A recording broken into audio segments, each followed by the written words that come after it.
मायके से अच्छे ससुराल वालों ने दिया बर्थडे पर प्रिंस ट्रीटमेंट।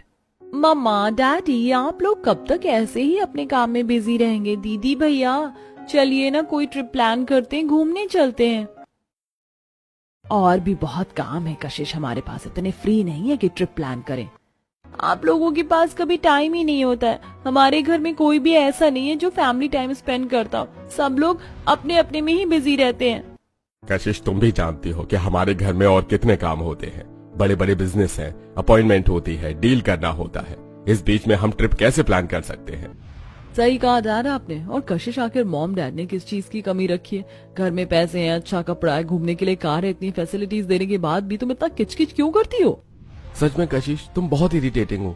फैमिली सब कुछ देकर अपनी रिस्पॉन्सिबिलिटी भूल जाती है क्या? आपकी रिस्पॉन्सिबिलिटी नहीं बनती कि आप बच्चों के साथ टाइम स्पेंड करें, उन्हें कहीं घुमाने ले जाएं, उन्हें कोई सरप्राइज दे? तुम कोई छोटी बच्ची नहीं हो कशिश, बड़ी हो गई हो, अपने आप अपनी चीज कर सकती हो। तुम्हारी बातें सुनकर तो लगता है कि 25 साल की उम्र में भी तुम्हें बच्चों की तरह प्रिंसेस ट्रीटमेंट चाहिए। कशिश अपने परिवार वालों का ये रूड बिहेवियर देखकर बिना खाए टेबल से उठकर अपने कमरे में चली जाती है। ऐसे कुछ हफ्ते गुजरते हैं और एक दिन कशिश एक बड़े शॉपिंग मॉल में अपनी फ्रेंड्स के साथ शॉपिंग कर रही होती है। तभी उसकी फ्रेंड्स उससे, यार कशिश तुम्हारा तो बर्थडे भी आने वाला है। हाँ बर्थडे तो आने वाला है, पर अभी मैंने कुछ ज्यादा सोचा नहीं है।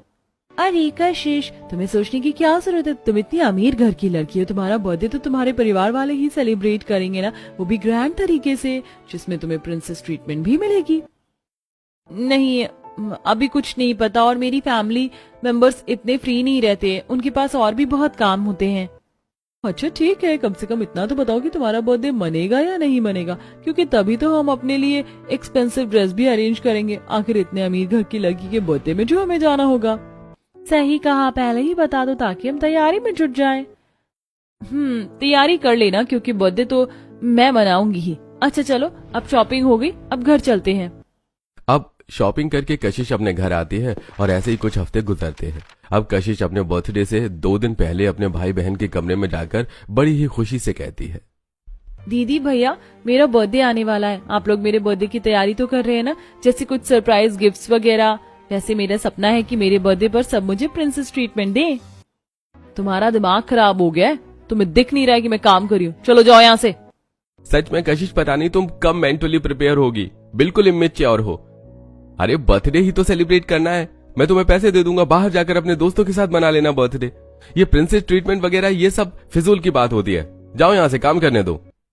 अब कशिश को अपने बड़े भाई बहन की ये बातें सुनकर बहुत बुरा लगता है और वो चुपचाप वहां से अपने कमरे में आ जाती है। और अगले दिन फिर कशिश अपने बर्थडे से रिलेटेड बातें अपने मॉम डैड से करती है। मॉम हर साल मेरा बर्थडे बहुत ही फीके तरीके से मनाया जाता है, कुछ एक्साइटमेंट नहीं रहती, बट इस बार तो आप मेरा बर्थडे ऐसे सेलिब्रेट कीजिए ना जैसा मैं चाहती हूँ। और मुझे मेरे बर्थडे पर प्रिंसेस ट्रीटमेंट चाहिए, मैं तैयार हूँ, सर पर ताज पहनूं। डैड बोलिए ना, इस बार तो मेरा बर्थडे ऐसे मनेगा ना जिसमें मुझे प्रिंसेस ट्रीटमेंट मिले। ओह गॉड कशिश, तुमने तो सच में बहुत दिमाग खराब कर रखा है हम लोगों का। बर्थडे बर्थडे बर्थडे बर्थडे नहीं हो गया, पता नहीं क्या हो गया। 5 साल की बच्ची छोटी नहीं हो जो ऐसे जिद कर रही हो। सही कहा, वैसे तुम्हें बर्थडे ही सेलिब्रेट करना है ना, ठीक है हम कर देंगे। अब हमारा सर मत खाओ, जाओ यहाँ से, हमें और भी बहुत काम है।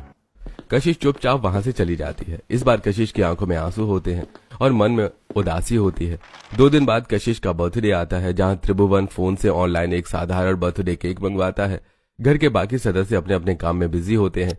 कुछ देर बाद सभी लोग कशिश के सामने आते हैं और एक मेज पर कशिश का केक रखते हैं। घर में कोई डेकोरेशन नहीं होती है और सब बिजी होते हैं। अरे आप लोग अब तक तैयार नहीं हुए और घर भी नहीं सजाया? आज मेरा बर्थडे है और अब तक सिर्फ केक आया है। अरे बेटा बस केक ही तो काटना था तुम्हें, तुम्हारे बर्थडे पर तो बस यही मंगवाया। हाँ सही कहा, और इतना बहुत है। हाँ और ये बर्थडे वाला तामझाम थोड़ा जल्दी खत्म करो, मुझे और भी काम है। चेतन इतना बोलता है कि तभी अब वहां पर कशिश की फ्रेंड तमन्ना, शनाया, अदिति और शिप्रा भी आ जाती हैं और कशिश का अनडेकोरेटेड होम और कशिश की सिंपल ड्रेस देखकर उसकी फ्रेंड्स शॉक हो जाती हैं। बेटा जल्दी केक काटो, फिर मुझे ऑफिस मीटिंग भी अटेंड करनी है। मुझे भी अपने फ्रेंड्स के पार्टी में जाना है। मुझे भी क्लब जाना है दोस्तों के साथ, थोड़ा जल्दी करो। अरे आप लोग एटलीस्ट 12 बजे तक तो रुकिए मेरे बर्थडे पर, अभी तो 12 बजने में भी 5 मिनट बाकी हैं। अब कशिश जल्दबाजी में ही केक काटती है और केक का फर्स्ट बाइट अपने मॉम डैड को खिलाने जाती है कि इतने में उसके मॉम डैड वहां से बिना केक खाए ही चले जाते हैं और दोनों भाई बहन भी फोन पर बात करते करते वहां से निकल जाते हैं। ये सब कुछ देखकर कशिश के फ्रेंड्स उसके ऊपर तेज तेज हंसने लगती हैं। ओह माय गॉड कशिश, तुम इतनी अमीर हो, मुझे तो लगा था तुम्हारा बर्थडे बहुत ही एक्सपेंसिव तरीके से मनाया जाएगा। तुम प्रिंसेस की तरह तैयार हुई होगी और तुम्हें प्रिंसेस ट्रीटमेंट भी मिल रही होगी। सच में अगर मुझे पहले पता होता कि तुम्हारा बर्थडे ऐसे मनेगा तो मैं इस बर्थडे पार्टी को अटेंड ही नहीं करती। मैंने तो इतनी महंगी ड्रेस भी खरीद ली थी, पता होता कि बर्थडे पार्टी इस तरह की होगी तो मैं नहीं लेती ये ड्रेस। हाँ, और तुम ये अपना बर्थडे केक भी ना खुद ही खा लो, ऐसे बर्थडे केक हम खुद ऑनलाइन मंगा कर खा सकते हैं, हम जा रहे हैं। इतना कहकर कशिश के सभी फ्रेंड्स वहां से चली जाती हैं। कशिश पूरे हॉल में अपने बर्थडे केक के पास मायूस अकेले खड़ी होती है और उसकी आंखों से डब डब आंसू बहने लगते हैं। अब रोती हुई कशिश अपने कमरे में चली जाती है। अब तो मुझे अपने बर्थडे से ही नफरत हो गई। इस साल भी मेरी फैमिली वालों ने मुझे मेरे बर्थडे पर हर्ट किया। मैं कसम खाती हूँ मैं अपनी जिंदगी में मैं कभी अपना अब बर्थडे सेलिब्रेट नहीं करूंगी। इतना कहकर कशिश रोती रोती सो जाती है। अब ऐसे ही कुछ महीने गुजरते हैं और कशिश के लिए कशिश के पिता एक बहुत बड़े घर का रिश्ता ढूंढते हैं। लड़के वाले कशिश को देखने आते हैं। कशिश काफी सुंदर सी ड्रेस में तैयार होकर लड़के वालों के सामने आती है। अरे आपकी बेटी तो बहुत खूबसूरत है, हमें अपने छोटे बेटे के लिए ऐसी ही क्यूट सी दुल्हन चाहिए थी। सच में हमारी होने वाली देवरानी जी तो काफी क्यूट है और बहुत सुंदर है। हाँ सच में, वैसे हम अपनी होने वाली देवरानी के लिए एक बहुत खूबसूरत ड्रेस लेकर आए हैं और शगुन के तौर पर। अब दोनों ही जेठानी अपनी होने वाली छोटी देवरानी के हाथ में एक खूबसूरत सी ड्रेस देते हैं। तभी उसकी नंद, भाभी मैं आपके लिए कुछ नहीं लेकर आ पाई, पर मैं आपको एक स्वीट सा हक दे सकती हूँ क्योंकि आप बहुत स्वीट हैं। इतना कहकर हिमानी अपनी होने वाली भाभी को गले से लगाती है। ये लोग सच में इतने स्वीट हैं या मेरे आगे स्वीट बनने का दिखावा कर रहे हैं? क्योंकि जहाँ तक मैं जानती हूँ इन अमीर लोगों के पास तो इतनी फुर्सत ही नहीं होती कि ये दो बोल किसी से प्यार के बोल पाए। हे भगवान, आखिर क्यों तूने मेरी जोड़ी अमीर घर में बनाई? अमीर मायके में रहकर मैं वैसे ही तंग आ चुकी हूँ। ये अमीर लोग सिर्फ पैसा कमाना और अपने काम में व्यस्त रहना जानते हैं, किसकी फीलिंग्स की कदर ही नहीं करते। उनके लिए बस पैसा इम्पोर्टेंट होता है। वहीं अनुराधा, हमें तो आपकी लड़की बहुत पसंद है और मैं अब इस रिश्ते को फिक्स कर रही हूँ और अब आप अच्छा मुहूर्त निकलवा लीजिए ताकि पूरी विधि विधान के साथ शादी आरंभ हो सके। हाँ बिल्कुल, आप चिंता मत कीजिए, मैं जल्द ही अच्छा मुहूर्त निकलवाती हूँ। इतना कहकर लड़के वाले वहां से चले जाते हैं। तभी कशिश, डैड मॉम, मुझे उस घर में शादी नहीं करनी क्योंकि उनकी फैमिली भी हमारी तरह अमीर है। मैं नहीं चाहती कि शादी के बाद भी मुझे ऐसे ही लोगों के साथ रहना पड़े जिन्हें मेरी परवाह ही ना हो। वो सारा दिन अपने काम में और पैसे कमाने में व्यस्त रहें। मुझे गरीब घर में शादी करनी है। तुम्हारा दिमाग हमेशा खराब रहता है क्या कशिश?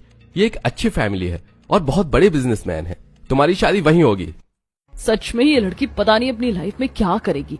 इतने अच्छे रिश्ते को छोड़कर गरीब घर में शादी करनी है इसको। इसके कहने से क्या होता है, रिश्ता फिक्स हो चुका है। अब कशिश चुप हो जाती है और कुछ देर बाद कशिश अपने ससुराल वालों की तरफ से आया शगुन का ड्रेस, स्टाइलिश गाउन को पहनकर शीशे के पास खड़ी हो जाती है। अरे वाह, मेरे ससुराल वालों ने तो बहुत ही डिजाइनर ड्रेस दी है शगुन में। वैसे मैं जानती हूँ ये सब शुरू का प्यार और दिखावा है। जब शादी करके जाऊंगी तो धीरे धीरे ये प्यार उनका कम हो जाएगा और वो लोग भी वैसे ही हो जाएंगे जैसे मेरे अमीर घर वाले हैं। अब 3 से 4 हफ्ते गुजरते हैं और कशिश की शादी पूरे विधि विधान के साथ अनिकेत से हो जाती है। वो शादी करके अपने ससुराल आती है जहां उसकी दोनों जेठानी उसके स्वागत में खड़ी होती हैं। रागिनी अपनी छोटी देवरानी की आरती उतारती है। आइए देवरानी जी, कलश गिराकर घर के अंदर आइए। छोटी चाची आप बहुत सुंदर लग रही हो और आपका मेकअप भी बहुत अच्छा लगा है। Thank you my little angel. ये कब से अपनी छोटी चाची का इंतजार कर रही थी। वैसे देवरानी जी, अब आप अपने कमरे में जाइए और आराम करिए। जी ठीक है। अब कशिश अपने हस्बैंड के साथ कमरे में जाती है। तभी अनिकेत पानी का गिलास टेबल से उठाकर कशिश को देता है। ये लो, पानी पी लो, बहुत थक गई होगी ना तुम। हाँ थोड़ा बहुत, थैंक यू। कशिश पानी पीती है कि तभी उसके कमरे की घंटी बजती है। अनिकेत दरवाजा खोलता है। दरवाजे पर घर की मेड शांति अपने हाथों में नाइट ड्रेस लेकर खड़ी होती है। सर, मैम की नाइट ड्रेस। हाँ ओके, लाइए दीजिए। अब अनिकेत ड्रेस कशिश के हाथ में देता हुआ, कशिश ये लो तुम्हारी नाइट ड्रेस, जाकर चेंज कर लो। अब कशिश वॉशरूम में आती है और शावर लेती है, फिर नाइट ड्रेस पहनती है। अरे वाह, बोलने से पहले ही कमरे में नाइट ड्रेस आ गई, देखकर अच्छा लगा। अब कशिश नहाकर कमरे में आती है, तभी कमरे के बाहर शांति मॉइस्चराइजर लेकर खड़ी होती है। Ma'am, moisturiser after bath use करते हैं ना? अच्छा, थैंक यू, ये मैं कर लूंगी। तुम जाओ आराम करो, रात बहुत हो गई है। ठीक है मैम। कशिश मॉइस्चराइजर लगाकर अपने हस्बैंड के साथ आराम करती है। अगले दिन सुबह कशिश उठकर जैसे ही मखमली कालीन पर पैर रखने जाती है कि तभी नौकर उसके पैरों के नीचे स्लीपर लाकर रखते हैं। मैम, पहले इसे पहन लीजिए, फिर चलना शुरू कीजिएगा। अब कशिश स्लीपर पहनकर बेड से उतरती है कि तभी दूसरा नौकर उसके हाथों में एनर्जी ड्रिंक देता है। मैम, आपकी मॉर्निंग ड्रिंक, आप ये पी लीजिए पहले। ओके, थैंक यू, आप जाइए, मैं इसे पी लूंगी। अब एनर्जी ड्रिंक पीकर कशिश मॉर्निंग शावर लेने जाती है और शावर लेकर जैसे ही बाहर आती है तो वो देखती है कि बेड पर एक खूबसूरत डिजाइनर ड्रेस रखी हुई है। ओ माय गॉड, मेरे बोलने से पहले ही ड्रेस किसी ने निकाल कर आयरन करके रख दी है। ये लोग मुझे इतने प्रिंसेस ट्रीटमेंट क्यों दे रहे हैं? ये सच में इतने अच्छे हैं या नाटक कर रहे हैं? अब कशिश उस स्टाइलिश ड्रेस को पहनकर ससुराल वालों के सामने आती है। वाह भाभी, आप तो बहुत ब्यूटीफुल लग रही हो। सच में हमारी छोटी देवरानी कितनी क्यूट लग रही है। हाँ, सच में बहू, लग तो बहुत सुंदर रही, नजर ना लगे। जी शुक्रिया। वैसे मैं पूछ रही थी कि आज मेरी पहली रसोई है, तो खाने में क्या बनाऊं? खाने में कुछ बनाने की जरूरत नहीं है कशिश, क्योंकि हम लोग खाना बाहर खाने जा रहे हैं। और क्या, हम अपनी छोटी देवरानी से आते ही चूल्हा चौका बर्तन थोड़ी ना करवाएंगे। हाँ, हम तो अपनी छोटी देवरानी को बाहर रेस्टोरेंट में खाना खिलाने ले जाएंगे और उसी खाने को अपने हाथ से छू लेना हम समझ जाएंगे कि ये तुमने ही बनाया है। बहुत मजाकिया हैं ये दोनों। अच्छा चलो, अब चलते हैं। ये बल्ले बल्ले, हम तो छोटी चाची के साथ बाहर खाना खाने जाएंगे। छोटी चाची, मैं आपके साथ बैठकर खाऊंगी। हाँ, क्यों नहीं माय लिटिल एंजल, तुम्हारे बगैर तो मैं खा ही नहीं पाऊंगी। अब कशिश एक बड़े से रेस्टोरेंट में अपने पूरे ससुराल वालों के साथ खाना खाने आती है। खाने में काफी एक्सपेंसिव फूड अनिकेत ऑर्डर करता है। मेरे ससुराल वाले तो शायद सच में बहुत अच्छे, मेरा कितना ख्याल रख रहे हैं और मेरे साथ समय भी बिता रहे हैं। और एक मेरे मायके वाले थे जिनके पास मेरे लिए तो समय ही नहीं था। क्या हुआ भाभी, कहाँ खो गई? खाइए ना खाना। अब कशिश अपने पूरे परिवार के साथ रेस्टोरेंट में एक्सपेंसिव फूड एंजॉय करके खाती है और फिर सभी लोग घर आ जाते हैं। अब इसी तरह कशिश का अपने ससुराल में 3 से 4 हफ्ते गुजरते हैं। ससुराल वाले कशिश की बहुत देखभाल करते हैं। कशिश वो घर की सबसे छोटी बहू होती है, वहीं दोनों जेठानियां भी अपनी छोटी देवरानी के साथ बैठकर टाइम स्पेंड करती हैं। उसके साथ कभी मार्केट, तो कभी किटी पार्टी, तो कभी शॉपिंग मॉल घूमने जाती हैं। ये सब देखकर कशिश बहुत खुश होती है।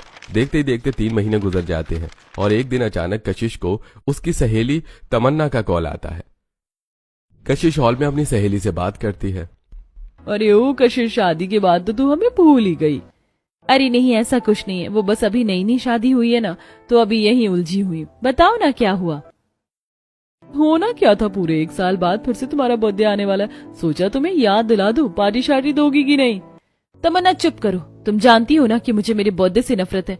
मैं जानती हूँ कि कुछ दिन बाद मेरा बर्थडे है, पर प्लीज तुम मुझे ये याद मत दिलाओ, क्योंकि मेरी कोई एक्सपेक्टेशंस नहीं है अब अपने बर्थडे को लेकर। चलो रखो फोन, तुमने मेरा पूरा मूड ही खराब कर दिया। कशिश गुस्से में फोन काट देती है, लेकिन कमरे के बाहर रेलिंग पर खड़ा अनिकेत सारी बातें सुन लेता है। वहीं थोड़ी दूरी पर खड़ी दोनों जेठानियां भी ये सारी बातें सुन लेती हैं। कशिश तो इतना कहकर वहां से चली जाती है, लेकिन सभी लोग फिर वहां इकट्ठे होते हैं। अरे देवर जी, आपकी वाइफ अपने बर्थडे से इतना ज्यादा क्यों इरिटेटेड है? बर्थडे पर तो लोग खुश होते, उसे अच्छी तरह से सेलिब्रेट करते हैं। मुझे लगता है मेरी छोटी देवरानी किसी बात से अपसेट है। हमें उनका ये बर्थडे अच्छे तरीके से सेलिब्रेट करके उन्हें सरप्राइज देना चाहिए। क्यों ना हम उन्हें प्रिंसेस ट्रीटमेंट दें उनके बर्थडे पर। हाँ भाभी, आप सही कह रही हो, ऐसा करने पर कशिश बहुत खुश होगी। अब अंदर ही अंदर ये बात घर के सभी सदस्यों को पता चल जाती है, सिवाय कशिश के। सभी लोग धीरे धीरे बर्थडे की तैयारी में जुट जाते हैं। अगले दिन दोनों ही जेठानी घर में स्किन केयर करने वाली को बुलाती हैं। प्यारी देवरानी जी, आप अपना स्किन केयर करवा लीजिए। पर इसकी क्या जरूरत थी, हम बाहर पार्लर चले जाते। देवरानी जी, हम बाहर नहीं जाते, हमारा सारा काम घर पर ही हो जाता है। अब कशिश अपना स्किन केयर करवाती है। चलो दिशा, हमने अपनी छोटी देवरानी की स्किन केयर तो करवा दी, अब खूबसूरत सी ड्रेस भी लेकर आनी है। 2 दिन बाद इनका बर्थडे है, बहुत सारी तैयारी करनी है। तभी रागिनी के पास अनिकेत का फोन आता है। अनिकेत एक बहुत बड़े मॉल में होता है। भाभी, मैंने एक बहुत ही खूबसूरत सी ड्रेस कशिश के लिए पसंद कर ली है, मैं ये ले रहा हूँ। ठीक है, ले लीजिए। वहीं दूसरी तरफ अनुराधा और उसकी बेटी हिमानी होम डेकोरेट आर्टिस्ट से बात करते हुए टेरेस पर। भैया 2 दिन बाद मेरी भाभी का बर्थडे है और मुझे अपना ये पूरा टेरेस डेकोरेट करवाना है, फूलों से, बलून से, कैंडल से, और फूलों का एक छत आपको रेडी करना है आर्टिफिशियल, जिसके नीचे मेरी भाभी खड़ी होकर अपना बर्थडे केक कट करेंगी। डोंट वरी मैम, सब कुछ हो जाएगा। अब धीरे धीरे सारी तैयारी हो जाती है और फिर बर्थडे से एक दिन पहले कशिश रात को अपने कमरे में। अरे अनिकेत जी कहाँ रह गए, मुझे सोना भी है, ऊपर से मेरे फ्रेंड्स ये क्यों मेरा बर्थडे स्टेटस लगा रहे, मुझे तो गुस्सा आ रहा है। कशिश इतना बोलती है कि तभी हाथों में खूबसूरत ड्रेस और ब्लैक रिबन लेकर अनिकेत कमरे के अंदर आता है। कशिश, जरा ये ड्रेस पहन के आओ ना, और अपनी आंखों पर ये ब्लैक रिबन भी बांध लेना, मुझे कुछ दिखाना है तुम्हें। पर क्या अनिकेत? अरे सरप्राइज है बाबा। अब कशिश चेंज करके स्टाइलिश गाउन पहन कर आती है। उस गाउन में कशिश बिल्कुल परी की तरह लग रही थी। अब अपनी आंखों पर ब्लैक रिबन बांधकर कशिश अनिकेत के साथ सीढ़ियों के रास्तों से टेरेस पर आती है। पूरा टेरेस कैंडल रोज से सजा होता है। फूलों के रास्तों पर अनिकेत कशिश को खड़ा करके उसकी आंखों से रिबन खोलता है। तभी उसकी छोटी भांजी अपने हाथों में क्राउन लेकर आती है और अपनी चाची के सिर पर क्राउन पहनाकर कहती है, wish you very happy birthday छोटी चाची। चलिए इस फूलों के रास्ते पर चलकर अपने केक के पास आइए। अब कशिश फूलों के रास्तों पर से चलकर टेरेस पर बना एक आर्टिफिशियल फूलों के छत के नीचे खड़ी होती है, जहां टेबल पर 3 मंजिला केक रखा हुआ होता है और फायर रॉकेट जल रहा होता है। चारों तरफ बलून लगे होते हैं और सॉफ्ट बर्थडे म्यूजिक चल रहा होता है। आप लोगों को कैसे पता मेरा बर्थडे है? मैंने तो कुछ बताया ही नहीं था, और इतनी सारी अरेंजमेंट आप लोगों ने कब और कैसे की? आप लोगों ने तो बिल्कुल प्रिंसेस ट्रीटमेंट दिया है मुझे मेरे बर्थडे पर। कशिश, उस दिन इत्तेफाक से मैंने और भाभी ने तुम्हारी सारी बातें सुन ली थी, जब तुम अपनी दोस्त से कह रही थी कि तुम्हें बर्थडे नहीं मनाना और तुम्हारा बर्थडे 2 दिन बाद आने वाला है। हाँ, और हमें लगा कि तुम अपने बर्थडे से बहुत अपसेट हो, तो क्यों ना तुम्हें बर्थडे पर एक प्रिंसेस ट्रीटमेंट सरप्राइज देना चाहिए। हाँ बहू रानी, चलो अब तुम केक कट करो अपने मासूम हाथों से। अब कशिश जैसे ही कैंडल ऑफ करके केक कट करती है, उसके सिर पर लगा एक बड़ा बलून फटता है और उसके सिर पर स्पार्कलर गिरते हैं। सभी लोग क्लैपिंग बजाते हैं। Wish you very very happy birthday my dear wife. Happy birthday भाभी। Wish you a very happy birthday my little देवरानी जी। तभी दिशा और रागिनी दूर खड़े फोटोग्राफर से, अरे आप लोग खड़े क्यों हैं, फोटो शूट कीजिए। ऐसे नहीं, मैं एक रोमांटिक सॉन्ग बजाती हूँ, भैया और भाभी आप दोनों एक साथ डांस कीजिएगा। अब एक रोमांटिक सॉन्ग बजाया जाता है और अनिकेत अपनी वाइफ के साथ कमर में हाथ डालकर डांस करता है। ये सब कुछ देखकर कशिश खुद से, ओह गॉड, इतना अच्छा बर्थडे सेलिब्रेट तो मेरा आज तक कभी मेरे मायके में नहीं हुआ, और इस तरह से बर्थडे सेलिब्रेट करना तो मेरा ड्रीम था। मेरे ससुराल वालों ने तो मुझे मेरे बर्थडे पर एक प्रिंसेस की तरह ट्रीट किया है, जैसा मैं चाहती थी। ये लोग सच में बहुत अच्छे, मैं खामखा ही इन्हें गलत समझती थी। अब अपने हस्बैंड के साथ डांस खत्म करके कशिश सबके साथ फोटो शूट करवाती है डिजाइनर ड्रेस में, और फिर कशिश फूलों के रास्तों से चलकर नीचे हॉल में आती है, जहां डाइनिंग टेबल पर शाही खाना सजा हुआ होता है। ये देखो बहू, ये सारा तुम्हारा मनपसंद खाना जो हमने तुम्हारे घर पर फोन करके पता किया, और वही तुम्हारी बर्थडे पर हमने नौकरों से बनवाया है। Thank you so much. आप लोग मेरे बारे में इतना सोचते हैं, मुझे पता ही नहीं था। आप लोग बहुत अच्छे हैं। अब कशिश अपने पूरे परिवार वालों के साथ बर्थडे खत्म करके डिनर करती है। अनिकेत अपने हाथों से अपनी वाइफ को खाना खिलाता है, और इस दिन के बाद से कशिश समझ जाती है कि उसके ससुराल वाले जितने पैसों से अमीर हैं, उतने ही दिल के भी अमीर हैं और उससे बहुत प्यार करते हैं।